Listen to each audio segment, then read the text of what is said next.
দর্শক আপনাদের সবাইকে ওয়েলকাম করছি তারকালের আজকের আয়োজনে। সবসময় মতো ফেরজানা বিথি আছি আপনাদের সাথে। আর বিজয় টিভি পর্দায় স্যাটারডে এই সময়টায় যেটা হয় যে আপনারা সবাই ওয়েট করেন আমাদের জন্য, আর ওয়েট করেন আর না করেন আমরা চাই আসতে বারবার আপনাদের টেলিভিশনের পর্দায়, কারণ হালের জনপ্রিয় নন্দিত নিন্দিত কিংবা আপনাদের ভালোবাসার কোনো না কোনো তারকাকে নিয়ে কিন্তু তারকালয়ের বেশ জম্পেশ একটা আড্ডা হয়। আজও ব্যতিক্রম নয়, আজও তেমনই একজন তারকা আমাদের সাথে এসেছেন যিনি আসলে নিন্দিত নয়, যিনি নন্দিত অনেকগুলো কারণে। প্রথমত আমাদের আজকে স্টুডিওতে আপনারা দেখতেই পাচ্ছেন যে খুব সুন্দর লাইটিং, কারণ সে এসেছেন লাইটে জলজল করছে। তার সৌন্দর্যে আপনাদেরকে মুগ্ধতা ছড়িয়েছে অনেক অনেক বছর আগেই। তার কাজের মাধ্যমে আপনাদের হৃদয়ে জায়গা করে নিয়েছে নান আদার দেন Anika Kabir Shokh. Hello, thank you so much first of all এত সুন্দর একটা ইন্ট্রো দেওয়ার জন্য। Hi hi. মানে এখানে শুধু আমি জলজল করছি না, আরে আমি তো জলজল করছো। আমি তো tubelight. But you are the superstar, you are the beautiful, you are the gorgeous. কেমন আছে আনিকা কবির শখ? আলহামদুলিল্লাহ, আই এম ভেরি গুড। আজকে আরো ভালো আছি, আমি তোমাকে পেয়েছি অনেকদিন পর। Thank you so much. You looking as usual beautiful. আজকে আরো বেশি সুন্দর লাগছে, কারণ আজকে ড্রেসের কালারটা, মেকআপটা সবকিছু একদম on spot, right? Thank you. এই জন্য মনও ভালো, রাইট? হ্যাঁ। ওকে, শখকে আমরা অনেক বছর আসলে পাইনি। না, এটা না সবসময় এটা সবাই বলে, শেষ করতে দাও তুমি বলে পজ হয়েছে। এটা সবাই বলে, কিন্তু তোমার কিন্তু কাজ কন্টিনিউ ছিল। একটা ম্যাটারনিটি ব্রেক ছিল, এরপরে আবার কাজে তুমি ফেরত এসেছো। কিন্তু থাকে না যে একটা মানুষের সব সময় পাওয়া, তোমাকে সবসময় পায়, তাদের না একটা ক্ষুধা থাকে যে কেন 1 বছর 1.5 বছর ছিল না। ওই সময়টাকে তারা অনেক বড় লম্বা সময় করে ফেলে। রিপোর্টারদের জায়গা থেকে বলো, প্রেজেন্টারদের জায়গা থেকে বলো, সবাই এক কথা বলে যে অনেক লম্বা একটা সময় তুমি ছিলে না। কেমন লাগে এটা শুনতে? না, ডেফিনেটলি ভালো লাগে না, কারণ আমি আসলে অনেক লম্বা সময় না থাকলে সেটা আমার শুনতে ভালো লাগতো। যেহেতু আমি অনেক লম্বা সময় ছিলাম না, বাট এটা আমি সব সময় বলি যে আমি অনেক ছোট থেকে কাজ শুরু করেছি, অনেক অনেক কাজ করেছি, বাট কাজের ফাঁকেও তো নিজের জন্য কিছু সময় রাখা উচিত। কারণ এখন আমি ব্যক্তি জীবন আছে, এক্স্যাক্টলি। আমার একটা আলাদা ফ্যামিলি আছে, আমার বেবি হয়েছে, আমার বেবিকে টাইম দিতে হয়। সো ওই জায়গাটা আমি পার্সোনাল লাইফ প্রফেশনাল লাইফ কখনোই এক করতে চাই না। বাট দ্য থিং ইজ, দুটেই আমার খুব পছন্দের জায়গা। একটা আমার দায়িত্ব, একটা আমার ভালোবাসা। একটা হচ্ছে কি আমার লাইফ, আরেকটা হচ্ছে কি আমার ভালোবাসা, দায়িত্ব, যেটার কারণে আজকে আমি শখ। একদম। সো দুইটাই আসলে আমার কোনোটা থেকে কোনোটা কম না, দোনোটা জায়গায় আমার ব্যালেন্স করে মেইনটেইন করতে হয়। যেহেতু কথা আসলো আসলে দূরে থাকার যে ব্যাপারটা, শোবিজ থেকে দায়িত্বের কারণেই হোক, সেটা ব্যক্তি জীবন হোক, সবাই তো ব্রেক তো নেয়। মানুষ ব্রেক না নিয়ে তো মানে মনোটোনাসলি একটাই জিনিস করে যাবে, এটা তো হয় না। কি মিস করেছে শোবিজ থেকে দূরে থেকে শোবিজের?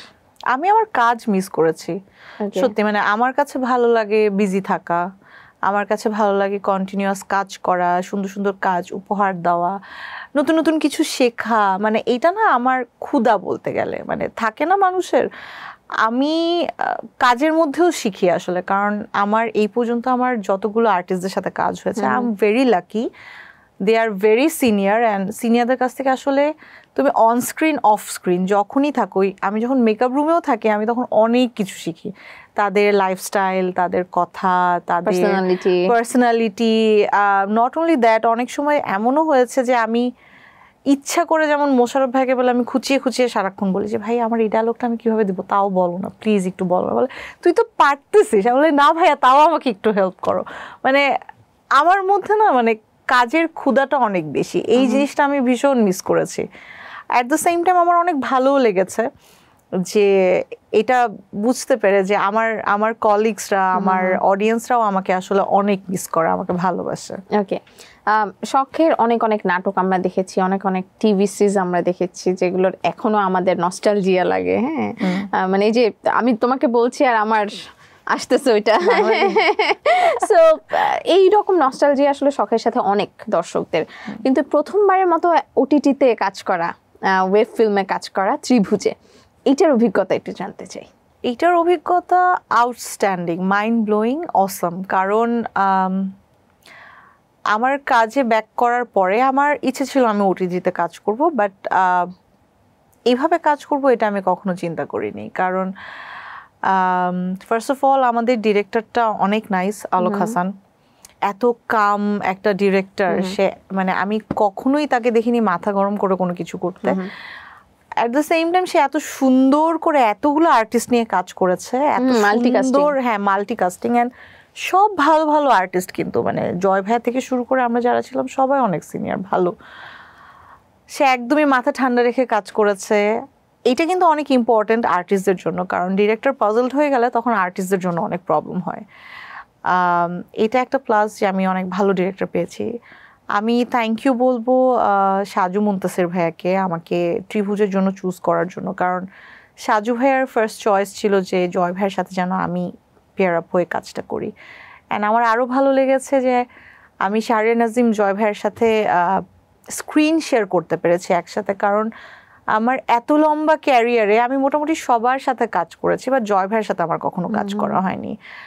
আর আদার্স যারা ছিল আমার কো আর্টিস্ট তাদের সাথেও আমি স্ক্রিন শেয়ার করতে পেরেছি, আমার ভালো লেগেছে। মানে আমার টোটাল টিমটা, আর ওটিটির কাজটা আসলে একটু ডিফারেন্ট হয়, একটু নাটক বা সিনেমা তো অনেক বড় একটা ব্যাপার, বাট নাটকের থেকে একটু ডিফারেন্ট হয়। সো এটার অভিজ্ঞতাটা অনেক অন্যরকম, অনেক ভালো, অনেক কষ্টও আছে এখানে, কারণ আমরা আসলে জানুয়ারিতে শ্যুট করেছি, ওই টাইমটা এত বেশি ঠান্ডা ছিল যে ঠান্ডার মধ্যে আমরা আসলে যারা ত্রিভুজ দেখেছে তারা বলতে পারবে যে আমরা আসলে কিন্তু কোনো ঠান্ডার কাপড় ইউজ করিনি। হ্যাঁ, ওই টাইমটা আমরা নর্মাল কাপড় পরে একদম কনকনে ঠান্ডার মধ্যে শ্যুট করছি। এমনও দেখা গিয়েছে আমার গলা বসে গেছে, ডায়লগ বের হচ্ছে না, কথা বলছি মুখ দিয়ে ধোঁয়া বের হচ্ছে ঠান্ডায়, মানে কুয়াশায়। সো এগুলো অনেক প্রবলেম ছিল। আমরা যেই বাসাটায় শ্যুট করেছি দেখা গেছে পুরো বাসা কুয়াশা দিয়ে ভরে গেছে, ওগুলো পুরো ক্লিন করে দেন, আবার লাইট সেট করে আবারও কাজ করতে হয়েছে। একটা সময়ের ব্যাপার। একটু ছোটবেলার গল্পে আসি। ছোটবেলায় তো মানে অনেক অনেক ছোটবেলায় শখের কাজ শুরু, লাইক লিটারালি যখন কেউ স্বপ্নও দেখে না বা ভাবেও না যে আমি নায়িকা হব, আমি নিজেও ভাবিনি যে আমি আসলে এরকম কিছু হবে। হ্যাঁ, সো তোমার তো প্রথমে, আমি যদি ভুল না করি, নাচ দিয়ে শুরু। এখনো তো নাচটা, এই লিগেসিটা মেনটেন হচ্ছে। শখে কিন্তু আমরা প্রায়ই অনেক ইভেন্টে দেখি পারফরমেন্স থাকে, ডান্স পারফরমেন্স করছে। সো ক্ল্যাশ হয় কি কিছু নাটকের সাথে বা টিভিসির সাথে বা মডেলিং এর সাথে, যে নাচ করছে, নাচের মানুষটাই আবার না? আমি আরো বলবো এটা আমার জন্য অনেক বড় একটা অ্যাডভান্টেজ, কারণ আমি বেসিক্যালি ক্লাসিক্যাল ডান্সার। আমি ক্লাসিক্যাল ডান্সার হওয়ার কারণে আমার যেটা হয়েছে, অ্যাক্টিংয়ে অনেক হেল্প হয়েছে, আমার মডেলিং ক্যারিয়ারে অনেক হেল্প হয়েছে, এক্সপ্রেশনে। এটা ক্লাশ হয় না। আর মানে আমি যেটা বলবো যে সবাই আরো খুঁজে খুঁজে দেখবে যে নাচের মেয়েগুলোকে বেশি প্রায়োরিটি দেয়, কারণ দে নোজ যে নাচের মেয়েরা খুব ভালোভাবে পারফর্ম করতে পারে, মানে সেটা অ্যাক্টিং হোক, মডেলিং হোক, যে কোনো জায়গায় হোক, একটা কমফোর্টেবল একটা ব্যাপার থাকে স্ক্রিন শেয়ারিং এ, যে জিনিসটা আমারও হয়েছে আর কি। আমাদের একটা অ্যালার্ম চলে এসেছে, সেই অ্যালার্মে আমরা ঢুকবো, একটা বিরতি নিব। সকাপুরে একটা বিরতি লাগবে, দর্শক সাথে থাকুন। তার গালে চলছে আর আনিকা কবির শখ আছেন আমাদের সাথে, তার সাথে জম্পেশ আরো অনেক অনেক আড্ডা হবে, অনেক অনেক গল্প তার কাছ থেকে জানার আছে, সেগুলো নিয়ে ফিরছি বিরতির পর আপনাদের সাথে নিয়ে।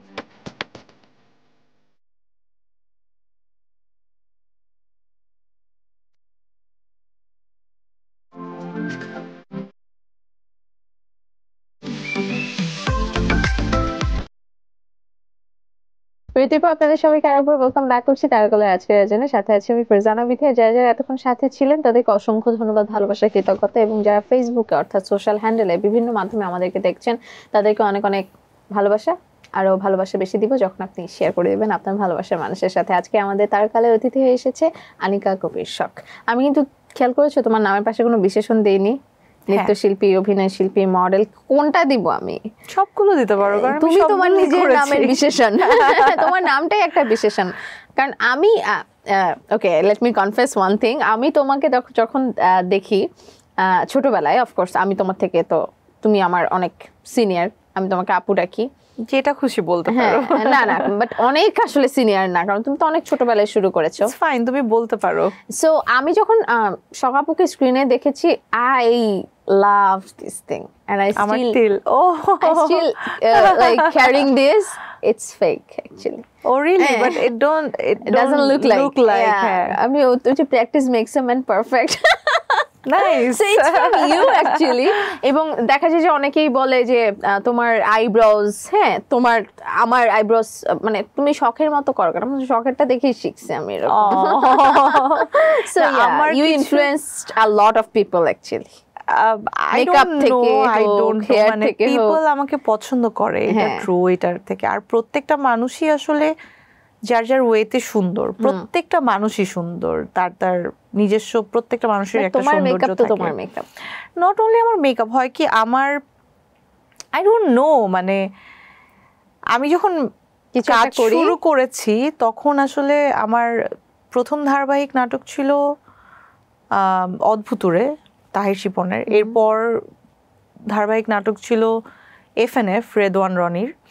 সো ওই টাইমটায় এভরিবডি নোজ যে ভাই ব্রাদার গ্রুপের ওরা আসলে মেকআপ পছন্দ করে না। ওই টাইমটায় আমি একদমই নো মেকআপে কাজ করতাম। এখন হয়তো সবাই বলে যে হ্যাঁ মেকআপ করেছে, এখন একটু মেকআপ দরকার হয়, কারণ আমরা যারা কাজ করি, আগের লাইট, আগের ক্যামেরা সব কিছুই চেঞ্জ হয়েছে। সো লাইট ক্যামেরার কাছে আমাদের একটু মেকআপ দরকার হয়, এটা একটা সময় দরকার হতো না। শোনো, সুন্দর না হলে যতই মেকআপ করো সুন্দর লাগবে না, এটা হলো সত্য না কথা। না না, you are beautiful, I am beautiful, হ্যাঁ আমি এটা মানি, ইউ কান্ট আমি ডিসএগ্রি। না আমি এটা মানি, থ্যাঙ্কস টু মাই আল্লাহ। বাট দ্য থিং ইজ যে অনেকেই কপি করে আমাকে, which is I feel good. And এটা আসলে আমি ইনফ্লুয়েন্স, আমি জোর করে করছি জানা, বা আমিও অনেকের কাছ থেকে অনেক কিছু শিখি।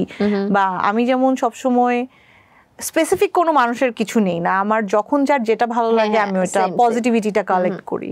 ওকে, আমাদের একটা খুব নাইস সেগমেন্ট আছে তারা কালারের, র‍্যাপিড ফায়ার না কুইক কুইজ। হ্যাঁ, সো এখানে তোমাকে অনেস্ট এন্ড শর্ট অ্যানসার দিতে হবে। দুষ্ট একটা হাসি দিয়েছো, ওকে বলো বলো। এখানে যেটা হয়, অনেক অনেক আর্টিস্ট, অনেক তারকারা রাগ করে উঠে চলে যান, আবার অনেকেই খুব ইন্টারেস্ট নিয়ে কোশ্চেনে অ্যান্সার দেন।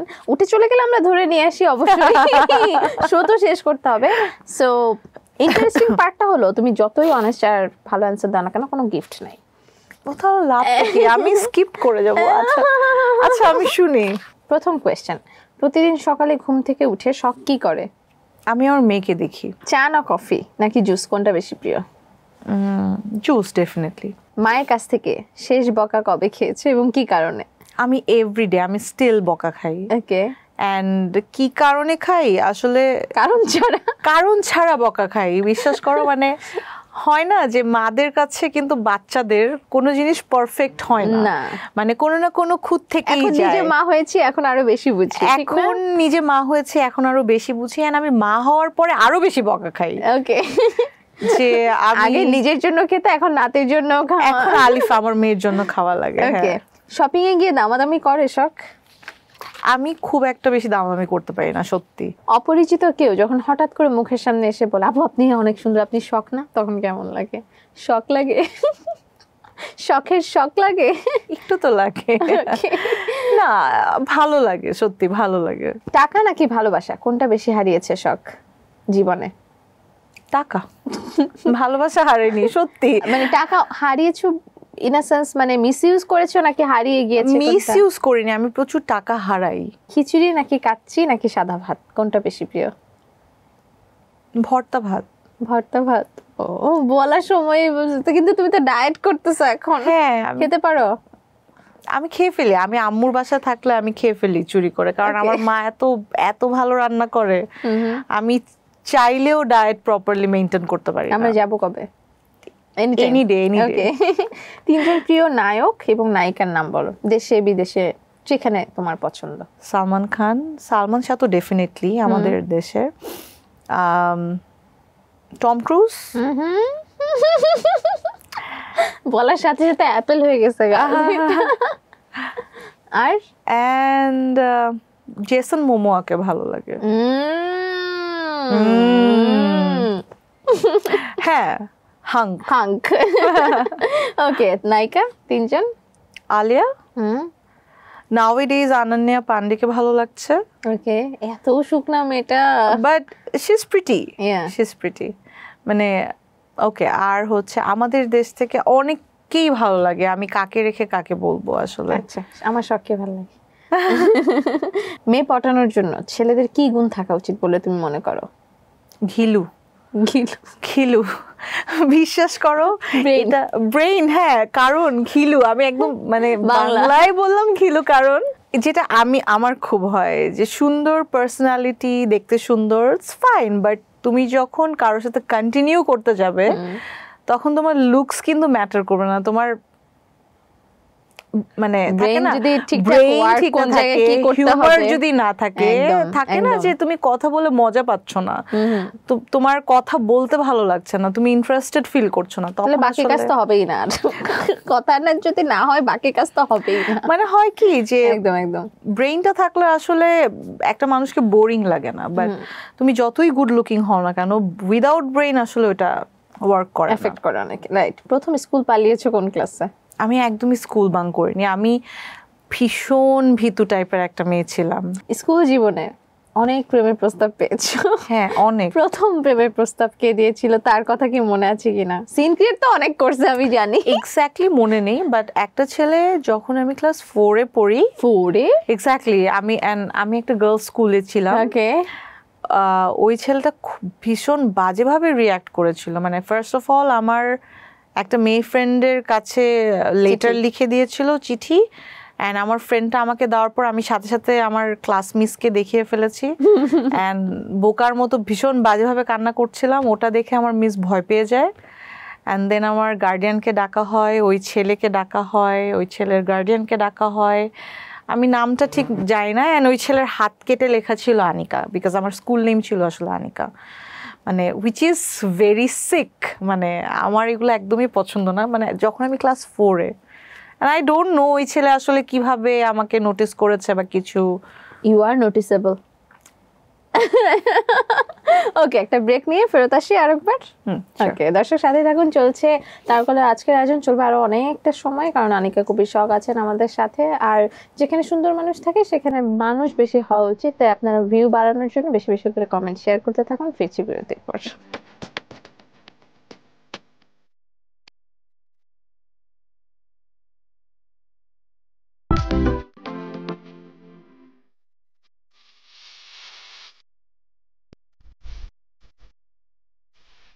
বিরতির পর আপনাদের সবাইকে আরেকবার ওয়েলকাম ব্যাক করছি তারকলে আজকের আয়োজনের সাথে আছি আমি ফারজানা বিথি। শুরু থেকে যারা ছিলেন তারা তো জানেন আজকে কে এসেছেন আমাদের সাথে, কিন্তু যারা জানেন না যে কে আছে তারকলের আজকের আয়োজনে তাদেরকে আমি এখনই বলে দিচ্ছি, আনিকা কবির শখ আছেন আমাদের সাথে।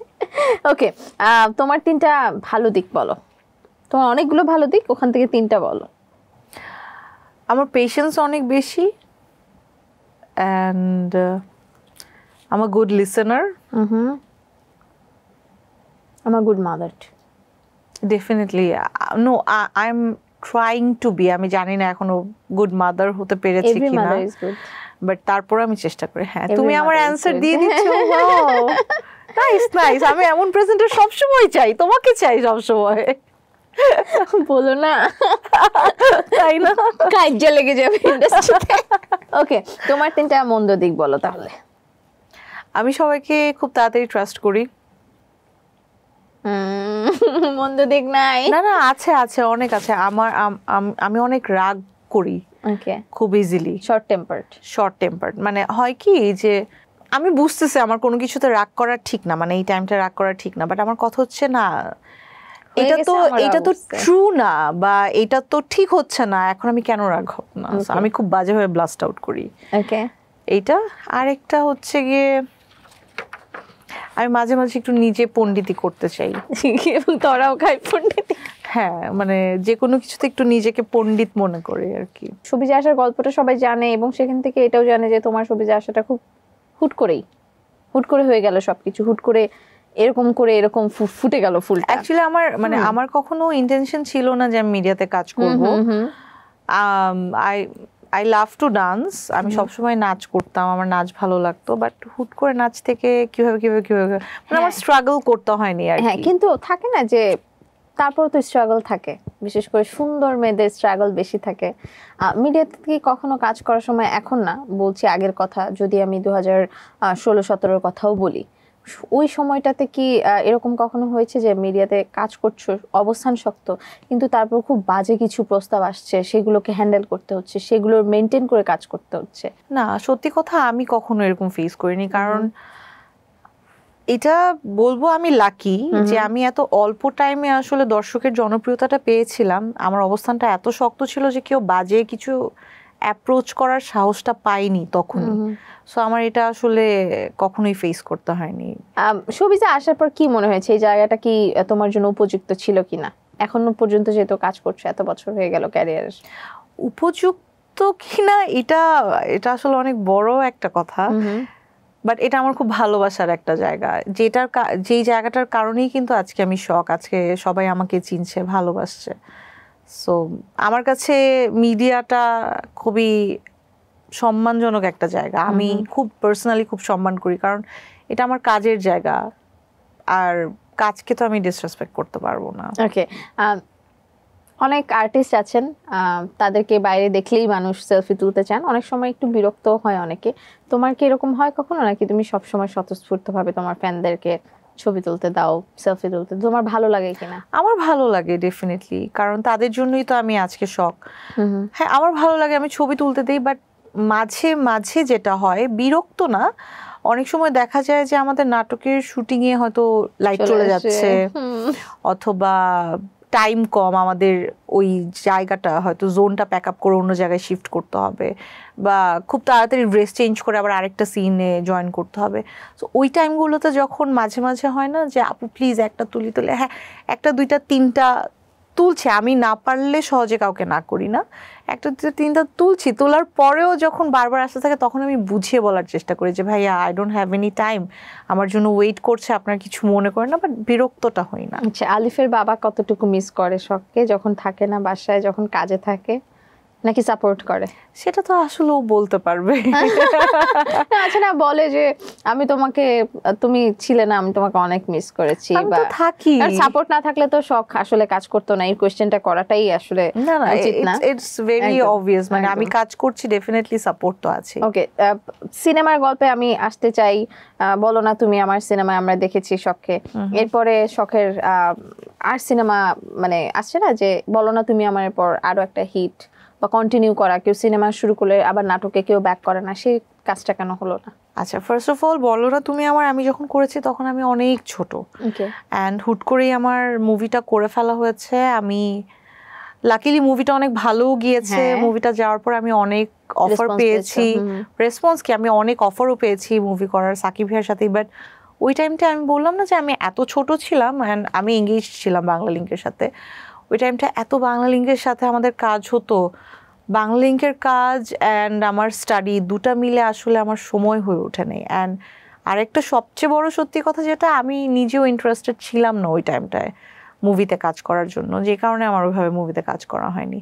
ওকে, বাট তুমি যদি জিজ্ঞেস করো, হ্যাঁ ডেফিনেটলি আমার যদি পছন্দ মতো কোনো ভালো ডিরেক্টর, দুটো চয়েস, একটা ভালো ডিরেক্টর, ভালো স্ক্রিপ্ট আমি যদি পেয়ে যাই ডেফিনেটলি আমি করব। ওকে, তোমার সব কাজের জন্য অনেক অনেক শুভকামনা থাকলো শখ আপু, এবং তোমার কাছে অনেক কিছু জানার থাকে সব সময়।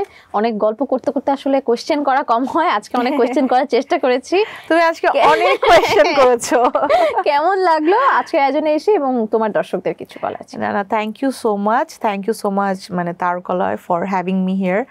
আমার দর্শকদেরকে বলবো যে সবসময় আমাকে ভালোবাসবেন, দোয়া করবেন, আমাকে ইন্সপায়ার করবেন, এটাই। ওকে, থ্যাংক ইউ সো মাচ শখ আপু, নিশ্চয়ই দেখা হবে তোমার সাথে আরো একবার। দর্শক, আজকের মতো সাইন আউট করছি তারকলে থেকে, তবে কথা দিচ্ছি নেক্সট উইকে হাজির হয়ে যাবো আপনার পছন্দের ভালোবাসা হালে জনপ্রিয় কোনো না কোনো সেলিব্রিটিকে নিয়ে। সে পর্যন্ত ভালো থাকুন, সুস্থ থাকুন, আর থাকুন বিনোদনের সাথে।